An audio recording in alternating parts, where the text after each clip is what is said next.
Olá, conversando sobre o Espiritismo, mais uma vez aqui reunidos, em busca de reflexões, de uma fala amiga em relação à doutrina espírita, em relação ao trabalho de desobsessão que acontece na Associação Espírita Fé e Caridade. Para o tema dessa nossa conversa de hoje, ele será Maria. É um tema que a gente ouve nas palestras doutrinárias, mas não ouve tanto na doutrina espírita como é falado em outras religiões, como na católica, né, em outras religiões. Mas Maria também é um espírito de luz, de enorme amor, bondade, pureza de coração, que nos ajuda, nos ampara, assim como uma pleiade enorme de espíritos que estão sempre a nos impulsionar, a querer que possamos aprender com os nossos erros e nos ajudando a evoluir. Por que escolha de Maria? Porque acabamos de ter agora esse fim de semana, né? Como falei também, a Igreja Católica trabalha muito a questão da Páscoa, da celebração, e todos nós, em várias religiões, se fala muito da questão da ressurreição de Jesus, de toda a sua crucificação, e principalmente tudo em Jesus é ensinamento.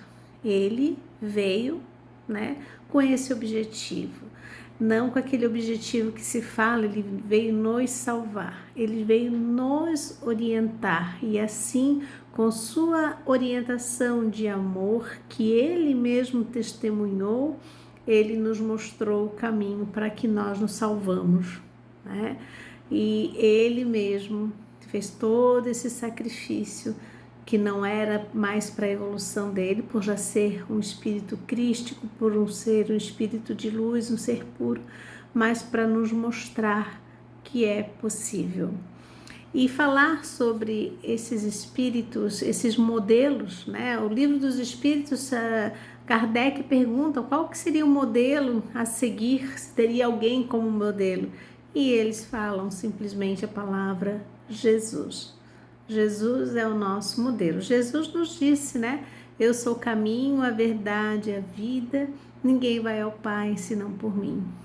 Então, quando a gente conversa, quando a gente pensa, reflete sobre muitos personagens reais que viveram em prol do amor, da ajuda, da caridade, por mais distante que estejamos deles, né, pela nossa imperfeição, mas nos mostra, nos faz esse modelo, nos traz esse arrimo ao coração, no sentido de que nós temos um futuro, nós temos uma meta a seguir.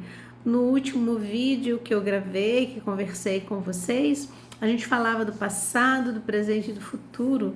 Então, esse futuro, essa vida futura, essa crença, ela nos dá fé e esperança em um futuro em que nós vamos nos melhorar, vamos evoluir, não se ficarmos estagnados, parados, mas se nós nos esforçarmos, batalharmos para isso, vencer os obstáculos, né? Buscar o bem. Então, nessa caminhada, a gente tem essa fé no futuro de que nós estamos em ascendência. Ou paramos ou ascendemos, né? No grau da evolução, ninguém retrocede. Então, falar sobre esses espíritos nos traz muitas benesses no sentido de um grande modelo. E Maria o foi. Hoje se fala tanto, né, da questão do empoderamento da mulher, do papel da mulher em todos os locais, em todos os lugares.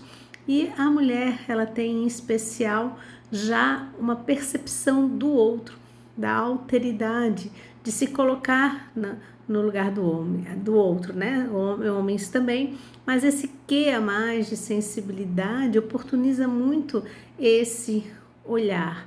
Então, nada mais do que Maria, que foi um exemplo de se colocar no lugar do outro. Mas então, por que falar dela agora, nessa proximidade da Páscoa, né?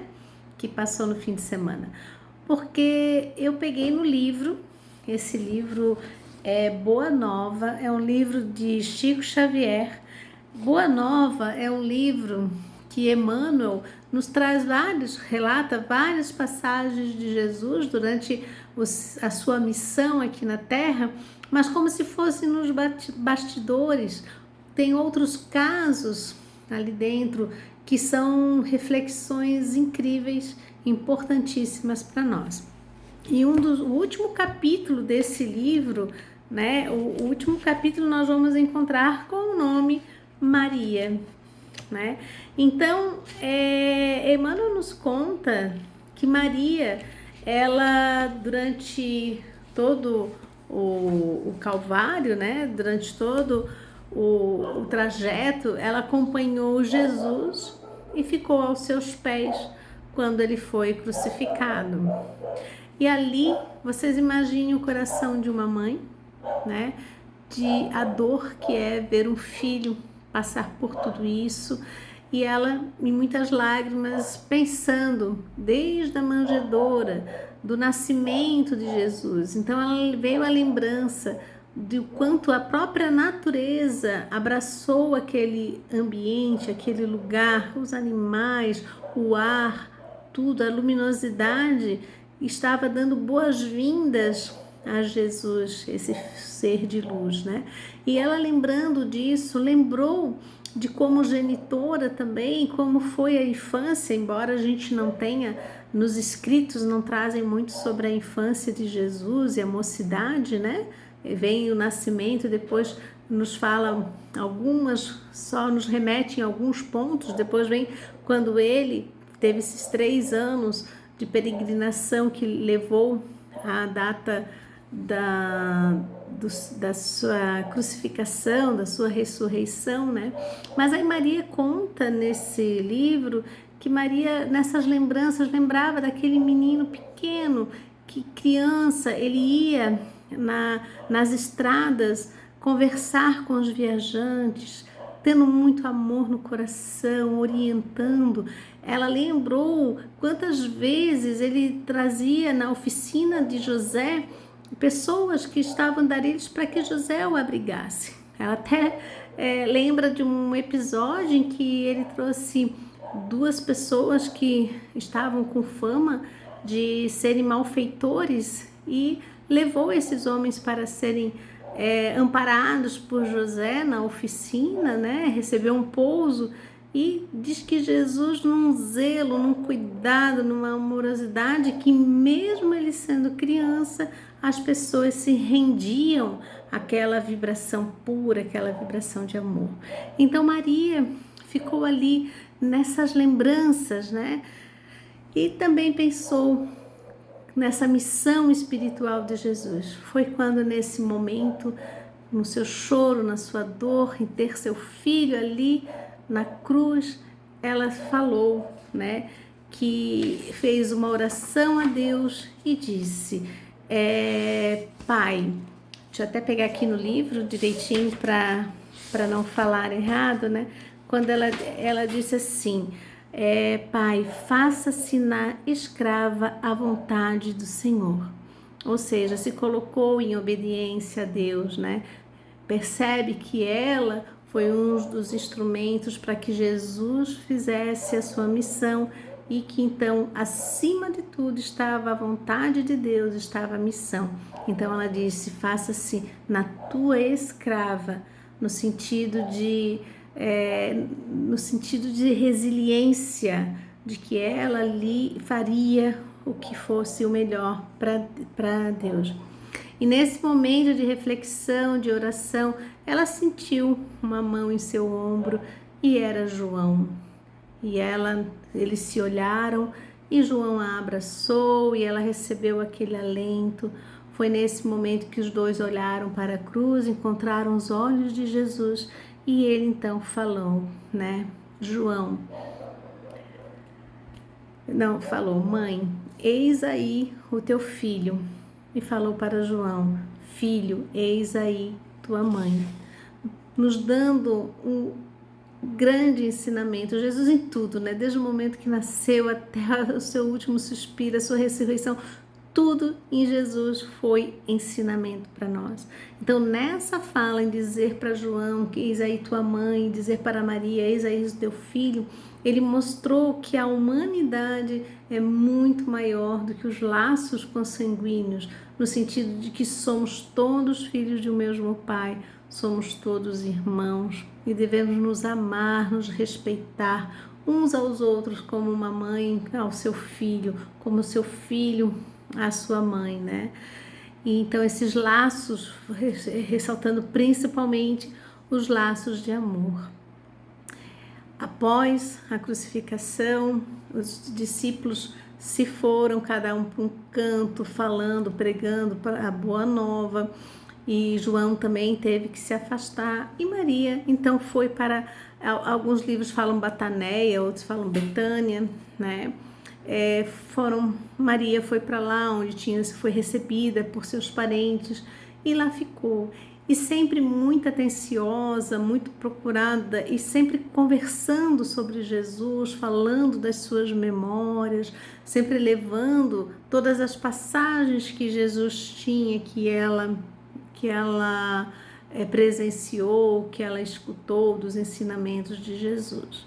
Foi então que depois de alguns tempos, assim, João foi ter com ela e disse, então, convidou Maria para seguir com ele. E ela aceitou de muito bom grado, era a vontade de Cristo, e ele pediu desculpas pela demora, é porque ele ainda não tinha uma cabana, uma casa para poder recebê-la, e aí uma família real de uma cidade, a Diabene, agora não me recordo direito, essa família doou então para João, essa casa era uma casa que ficava em Éfeso.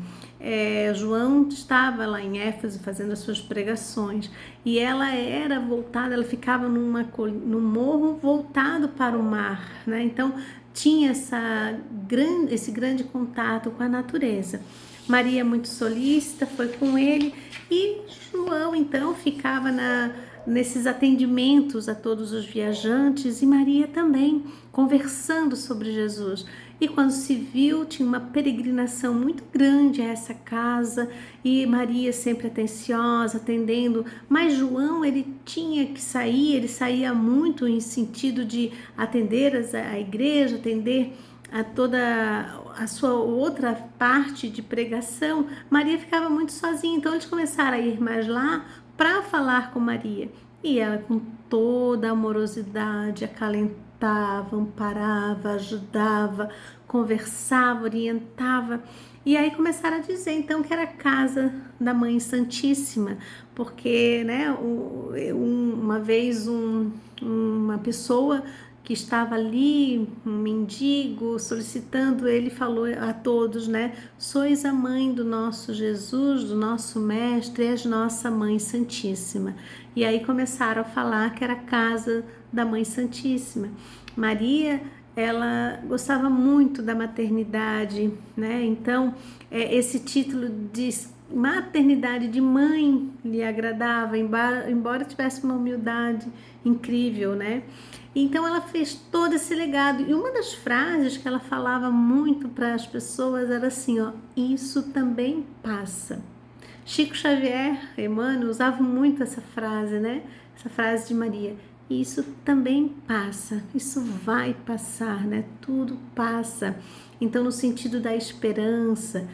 E aí Maria soube da perseguição dos cristãos, foi uma época que estava tendo muita perseguição, em que os cristãos eram levados às feras, né? eram mortos, e até que Maria, então, sempre muita oração para esses irmãos, foi quando um momento, já cansada, já mais velha, ela vê se aproximar um viajante, um mendigo, e ela cuida dele, e daqui a pouco ele começa a lhe agradecer, a lhe falar palavras carinhosas, e aquela voz ela foi identificando essa voz, esse carinho enorme, então ela percebeu que era Jesus, e ele disse, minha mãe, venha aos meus braços, e ainda ela caiu aos prantos, se ajoelhou na frente de Jesus, e ele ele a levantou e ele se ajoelhou, beijou-lhe as mãos e disse: sim, minha mãe, sou eu, venho buscar-te, pois meu pai quer que sejas no meu reino a rainha dos anjos. E assim Maria então deixou os seus despojos materiais, ela saiu, né, do seu invólucro, ela desencarnou e recebeu uma imensidão de pessoas que a ajudavam, muitos anjos, que são os espíritos trabalhadores no bem, e cânticos foram feitos, e ela ia sendo levada para os pontos mais plenos, né?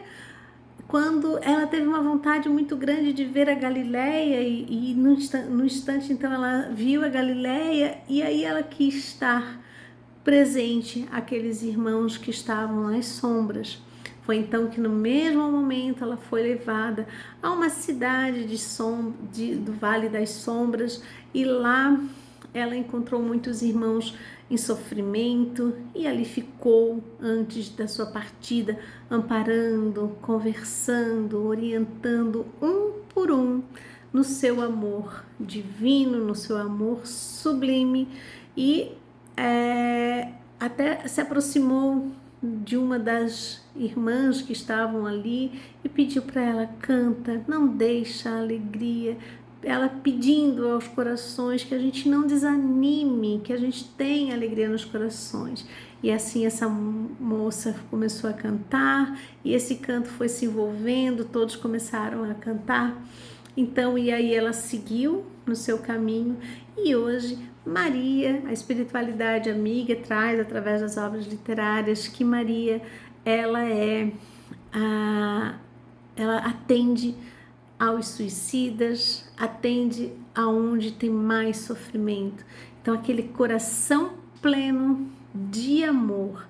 Então, o que a gente tem como esse exemplo? A gente não pode deixar morrer, assim como Maria sempre fez a memória das passagens de Jesus, nós também não podemos deixar morrer essas memórias das passagens de Jesus, desses espíritos de luz que pisaram aqui, que nos orientam. Então Maria é um deles. A gente tem que de vez em quando conversar sobre isso, lembrar, não deixar morrer em nosso coração esses espíritos tão amigos que nos querem bem, que nos querem que nós possamos, que querem que a gente cresça e fazem um tudo por nós, né? Esperando que nós também façamos a nossa parte, que nós estejamos por ele.